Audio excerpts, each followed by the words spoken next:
about the blind soccer. Yep. So you guys do anything about this soccer, this kind of sports? So, like, when did you know that, and what's the feature of it?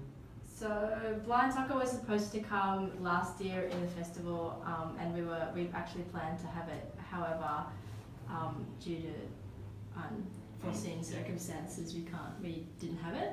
So we wanted to include it this year, just to make sure that we included a disability sport in our program, because we found it really important that every student was catered for at this festival, whether they were disabled or not disabled. And so having blind soccer there was really catering for the blind students, and also provided a good perspective for students who aren't blind to put themselves in blind people's shoes, to see what playing sport is like, and it's actually possible, and perhaps that it actually might be more fun than normal soccer, if you like. Yeah. And what is that a periodical activity on our campus? So festival sport is an annual event which we do. However, we do review it each year to see if we do need to make changes to the event, and we evaluate the success of the event each year as well. So only one time per Correct. year. Okay. Correct. How many people take part in this activity? In the festival altogether, Yeah. altogether in festival sport, close to 2,000. Yeah, so we got across 3 days. 2,000. Yeah, so we got 2,018 sign-ups for this year's festival over the 3 days. So that was a pretty good turnout, but also didn't rain, which was a good, nice plus for us. Oh.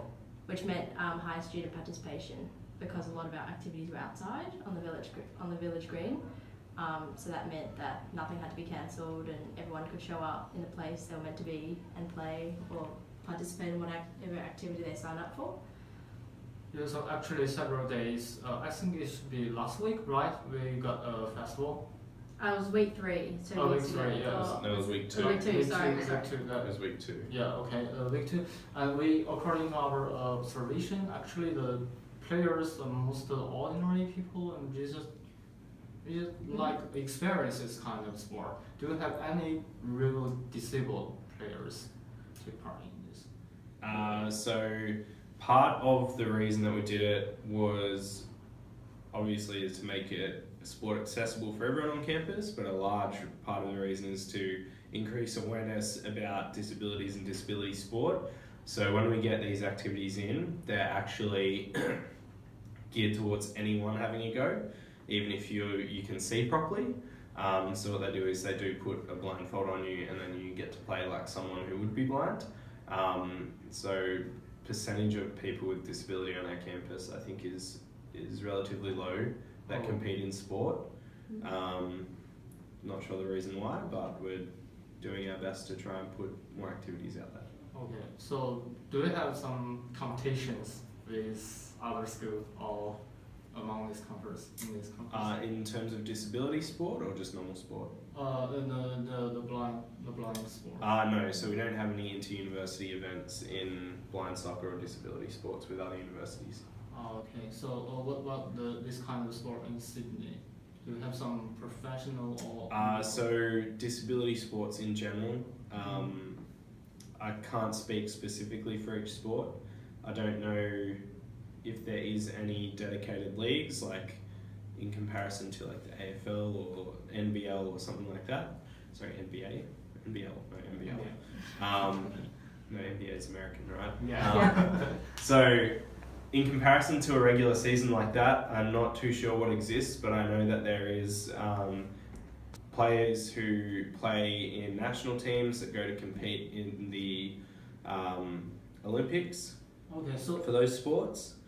So they would have some avenue for competition, but if you did want to find out more about disability sports competitions in Australia and New South Wales, you can go onto Disability Sports New South Wales or Wheelchair Sports New South Wales as well.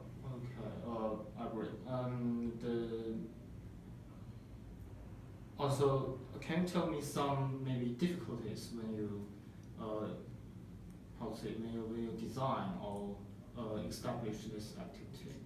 Maybe I mean, the equipments including the football is a special one. Mm-hmm. You have Yeah.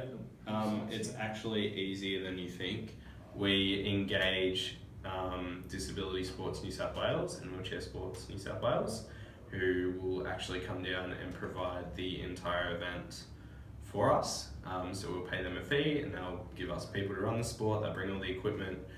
We just need to find a suitable location. So that's our biggest challenge, was finding a location that was going to be visible for people to come and see it and participate, but also be suitable for the sport.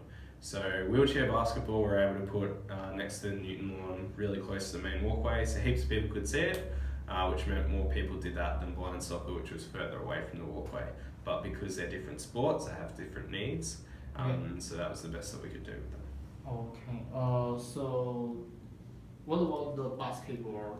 I mean, the wheelchair basketball court, the yard, sport yard. Should they have some special equipments to? So the wheelchair basketball guys brought everything that we needed.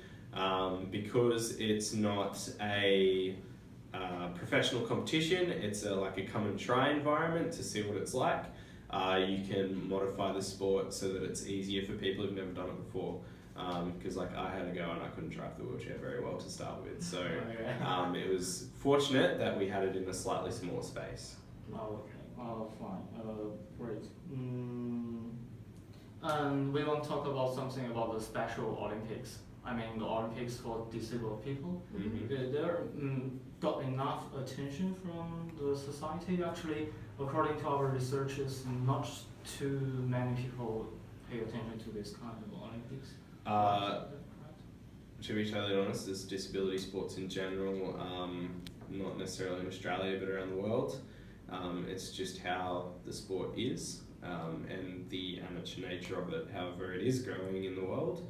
So one day it'll become professional and hopefully people will get paid to do sports like wheelchair rugby and wheelchair basketball and all those sorts of things. I can't tell you exactly why that would be.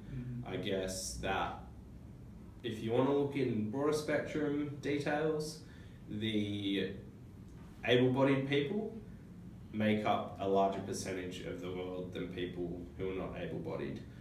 So when you're looking at corporate sponsors for the normal Olympics, it's much easier for the Olympics as an organisation to attract a sponsor that's going to sell to a wider population than sell to a niche group of people.